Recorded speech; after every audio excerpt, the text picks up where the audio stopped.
Good morning. I'm Jack Berryman, ACSM historian, and we're here this morning doing some filming for ACSM's Distinguished Leaders in Sports Medicine and Exercise Science series. I'd like to welcome Bill Herbert Thank you, this Jack. morning. Bill, thank you very much for coming.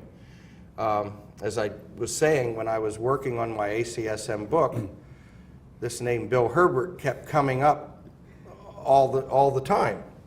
So I thought it's about time we talked to Bill Herbert.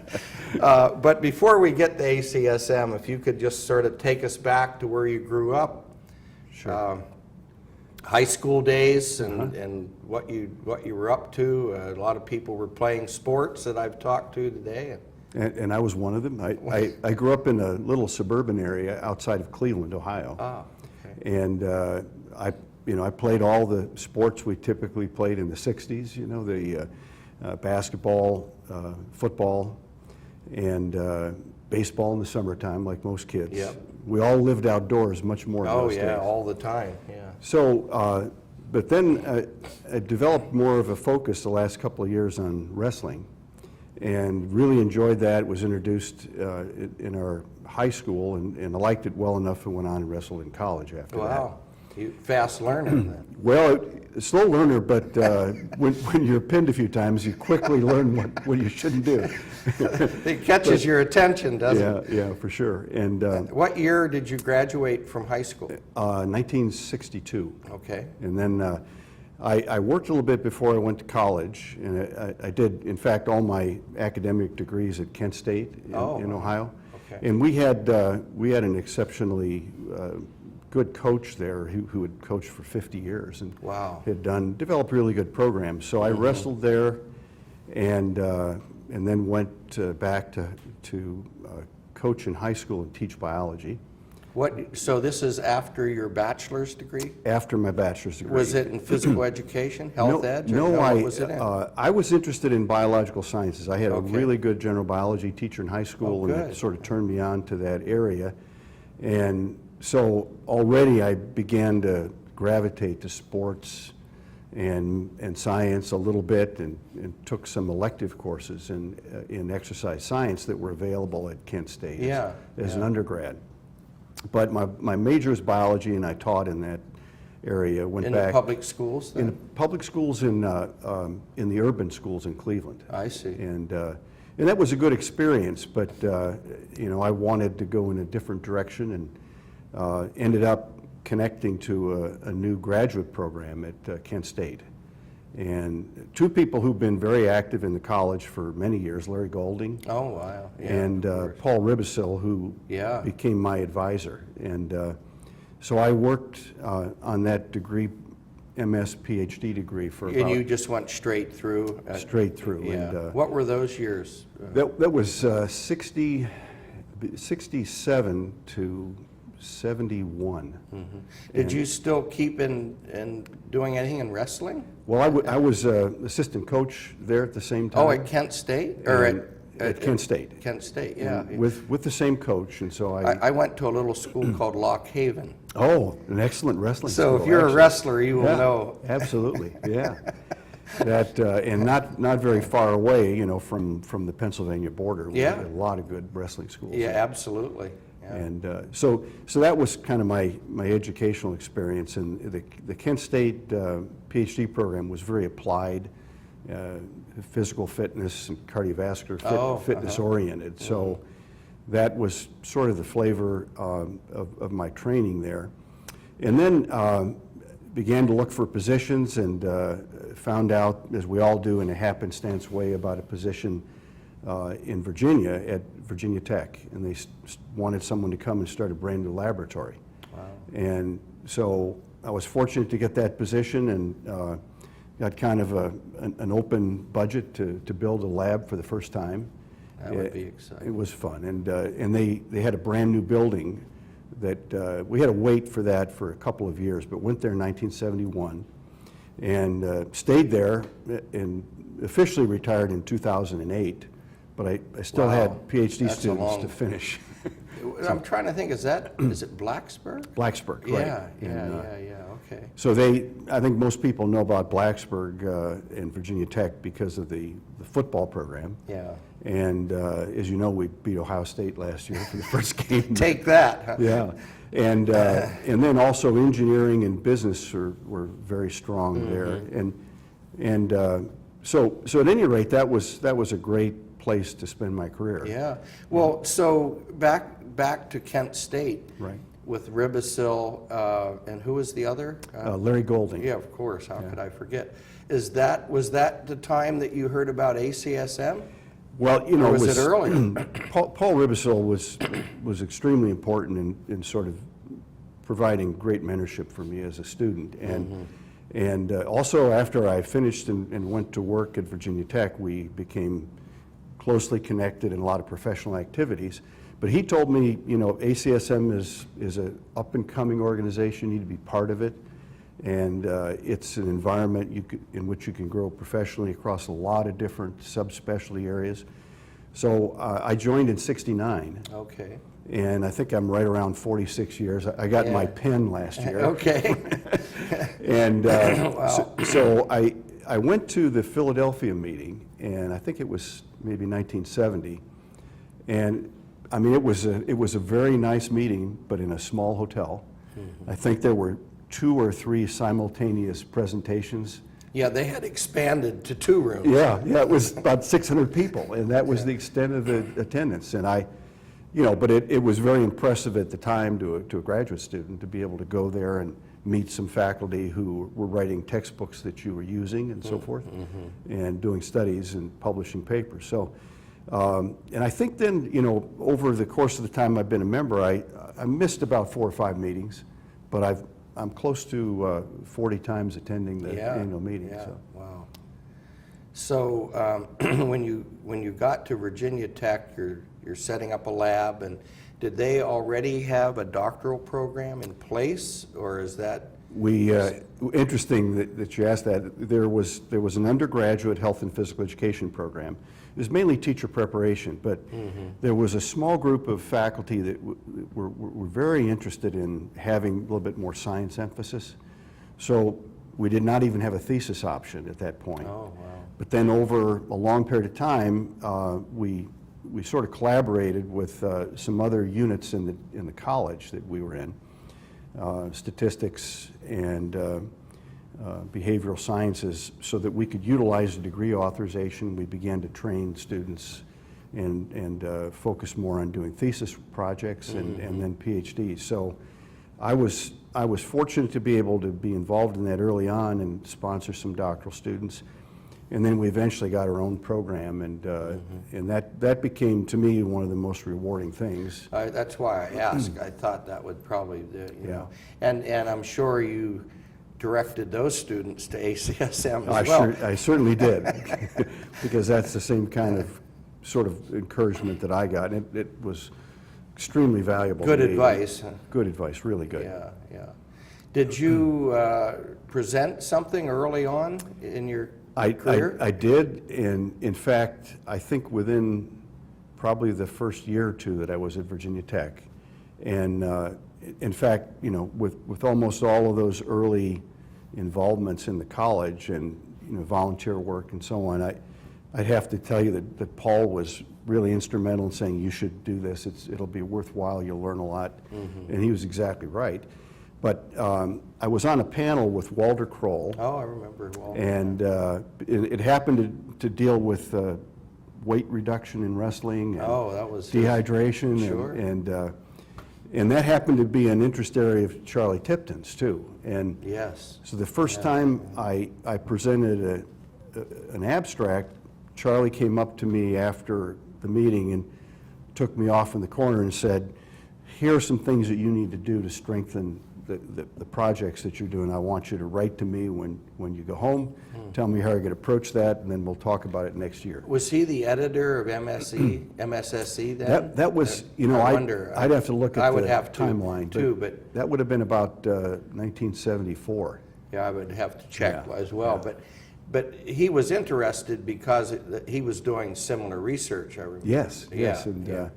And Ed Zembrowski, who was one of Charlie's students was yeah. also working in that area. Yeah.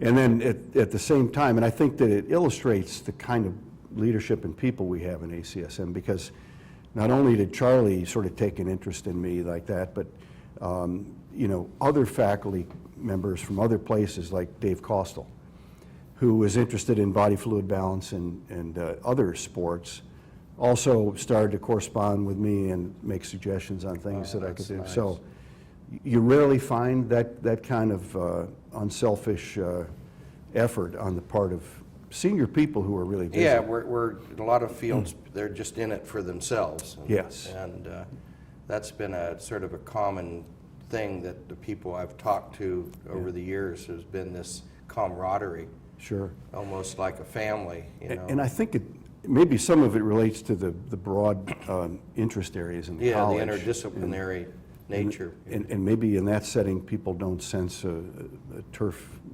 area that they're protective of. But it's been remarkably important to me. Yeah.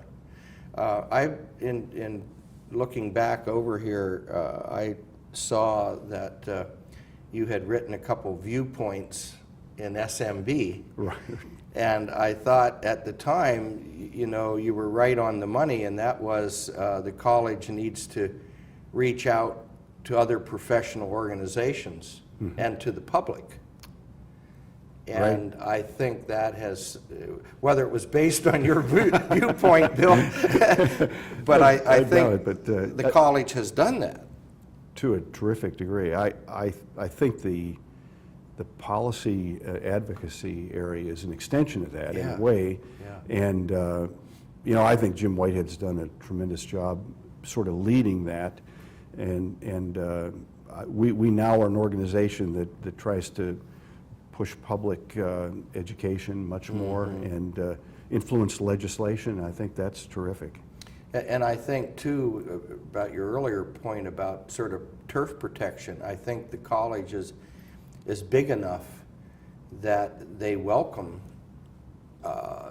working with other groups, and it simply just strengthens the whole world of exercise science, if you will. No, I agree. You know, as part of the motivation for that, I guess there were some of us that were interested in more content related to cardiovascular rehabilitation. And in those early days, we struggled to find a way to help practitioners gather together and advance their... From the lab to the bedside, so to speak. And that's a good point. Cardiac rehabilitation is something that really I focused on for 25 years or so at Virginia Tech and getting involved within ACSM, but then we had another group that formed, AACVPR. I don't know what that is. The American Association of Cardiovascular and Pulmonary Rehabilitation. Okay. And so there were a number of people, Henry Miller and Paul Ribisil, Mike Pollock. Was Barry Franklin Barry involved? was involved. Yeah. Mike, sure. Okay. So we worked together to form that organization in the, I guess it was the mid-'80s, late '80s. Is that still going? It is, and it's fairly large and well established. They've developed guidelines for practice delivery and so forth. Would you say that grew out of ACSM? It did. It did. Absolutely. In fact, Phil Wilson and I remember. And Mike Pollock were the people that led that group and got them established. Because they were early with the guidelines too, you know. With yes, and I think the guidelines preceded that ACVPR effort. It did, yeah. And had it gone a little different way, because nurses and physical therapists and a lot of folks that tend to be in other circles were less apt to come into ACSM, and they needed a separate organization. But at any rate, ACSM spawned that, and as you say, there was never animosity, but we were the stimulus for them. So. And before the time runs away with us, you were also vice president several times, I think. Well, so that meant you were on the what was it called? The executive committee, administrative. I forgot. Admin council. Admin council and is what I board meant. of trustees. Yeah. You know, one of that was a wonderful experience. I had a chance to work over in the 90s with probably 9 or 10 presidents, Yeah, and one way or Whitehead another. had just come on board Yes, that's right. in the early 90s. And, you know, so there were two areas I really was active. One is that, you know, at the Board of Trustees and that activity, I'd been invited to run for president twice. And my recall and impressions of it now is that the people who won the election were really the great choices. Steve Blair was one, and Priscilla Clarkson the other. That's stiff competition. It is, and That's a win-win, though. I mean, they did a great job in those roles, and as a result of that, you know, I sort of refocused back on the work that I did with certification. yeah. And that's probably That's one of the other been places huge. you saw my name, but Yeah. I worked 20 years in certification program in different volunteer roles. And it started off with, you know, the early guidelines group with Sam Fox and Henry Miller. People that, you know, like Barry and I were in, Barry Franklin and that together, and we got a chance to work with those people at their winter meeting, where you go for Is that the one that they met in Aspen. Aspen, yeah, And yeah. it was always a joke that you know, we should be meeting in Indianapolis, you know, Right. skiing's just as good there. Right. But it was a tremendous amount of work done, and the camaraderie there led to people working 12 months a year on college projects. And but at any rate, I worked on that area and continued to try to contribute so that we would strengthen that component of the college. Yeah, that's been a huge success. Well, it's been good for future professionals, you know, Oh, our my. students and so Yeah, on. But that's been wonderful. And like you were saying, you got to work with Neil Aldridge and Brian Sharkey and Oh, yes, and what a group. well, and the list is endless. I was trying to think about it before we got together here Yeah. and there may have been probably 9 or 10 presidents of the college who were part of certification. Bill Haskell. And Mike? And Mike Pollock. You're right. In fact, Bruno Balke was part of that Sure. because he hosted us sometimes out there, and you know, to be able to interact and work with those leaders when you were a young guy was very impressive. Yeah, that's hard to beat. It sure is. Yeah.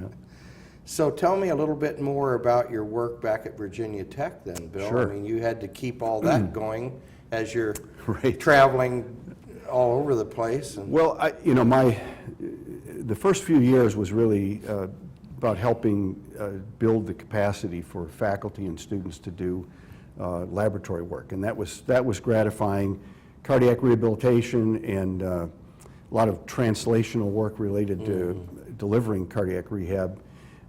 Science-based work was sort of coming along. So I developed a curriculum for graduate students to train to work in cardiac rehab, and delivered ACSM workshops in the summer at the campus. And then over a period of 15 or 20 years, insurance reimbursement changed dramatically in that whole field, and it caused a lot of changes, and so we evolved our services in a different direction than cardiac rehab, and had other people working on that. And then I gave much more attention to training students and doing research projects, say the last 15 years that I was full-time.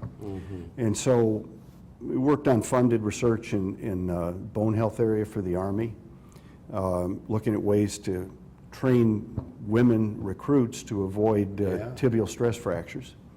that would be exciting. That was interesting work. And then obstructive sleep apnea and exercise. And as you know, that's obesity related. And so we did a lot of work with the last set of graduate students I had to look at exercise testing phenotypes that indicated high risk for sleep apnea or low risk.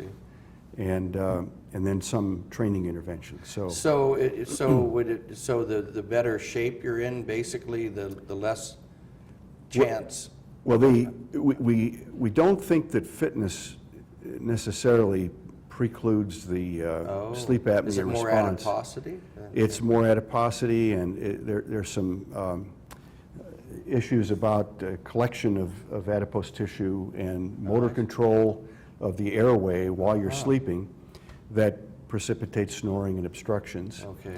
But exercise programs that can be coupled with weight reduction effectively, 15 or 20 pounds with an overweight individual can move them from Big change, isn't it? big change. And the real danger is the drop in oxygen levels, effects on the brain at night if you have these sure. episodes. So Well, that's exciting research. interesting, and some of that's coming into the science program here in the journal. And I was going to college. say, I haven't seen much of it in this context. Just a little bit, and Larry Durstein and some other people Okay. are beginning to take an interest in that. And these days, I'm happy to have a role with the college still after retirement as being SMB editor for content. Oh, good. I So, didn't know that. I was going to ask you what you're doing now. Well, I So do that from home, and That's nice. gives me a chance to interact with our authors in the journals, see their work, and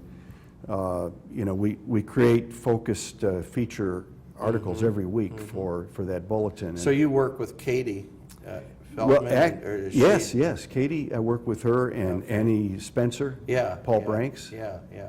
So- So out of the publications department, Right. basically. Sure. I didn't know you were still doing that. I read it every week. Well, it's really fun. I got a small byline on the bottom. Yeah, I was going to say, where are you located? But it's all about the authors, and- Yeah, and that's a good idea. I mean, they still have basically viewpoints. Oh, sure. Sure. Because I looked at all the old SMBs, over the years, hard copy, and Well, it's we got a more broad range, I think, now of topics in Oh, there. yeah. And what I like about this, if there's an investigator that's focusing on concussion problems with youth sports, they may present a paper in MSSC, but it's sort of narrowly focused with a conclusion and their data. But in SMB, they can tell the readers about their line of research. Yes. What are the problems, Yes. the questions, and the applications. I didn't know you were behind that. Yeah, well, if we I learned could, something today. people should read SMB. It's very useful. I do, and the part I like being, a lot of my training's history, was in fact what you just said. You'll have a reference to an MSSE article, Right. but you bring the authors in that sort of tell it in a different language, Exactly, yeah. which then I could understand it. And then, in fact, it's made me go back then to look at the MSSE article Sure. rather than the other way around. So Yeah. that's a very good idea. And the other reason it's quite good, I think, is now we have all the alliance members that get SMB. Yeah, So yeah. I track occasionally, I get the numbers from the national office, and they say, well, we've got probably 40,000 who receive it.